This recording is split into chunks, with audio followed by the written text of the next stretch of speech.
پیش از رمضان یک شکروبی پمیدوری کنیم. چی گفتید دوستان؟ برای که در وقت رمضان دیگر من شکروب خوردن نمیتوانم، ضرر دارد. برای می پیشکی تیار میکنم.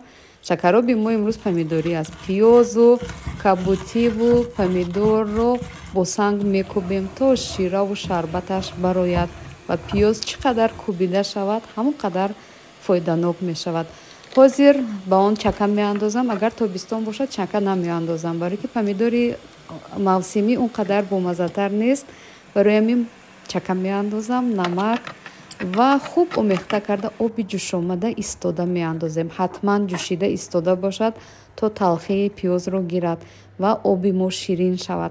و بعدا با آن کلچه ها ایلوه کردم و از رویش خام پیاز و روغن زرد داغ رو می ریزیم. و خوب دوستانی عزیزم، شکروبی پمیدوری ما آماده شد. البته شکروبی پمیدوری که پمیدوری تابستان باشد مزهش دیگر است، ولی دوستان در این روزهای سرد باور کنید هم قدر با مزه آمد، طعم تابستانه هم داشت، بو نکهت تابستانه داشت. کمک به آن ریحان نرسید، نبود در بازار. اگر شما یافتید ریحان، باز کبوتی و چیزهایی که دوست می‌دارید اندازید. و دوستانی عزیز، نوش جان. جای دوستانی عزیز خالی. ویدیو رو به دیگر دوستان روان کنید و کانال ما رو دستگیری کنید. تا دیدار.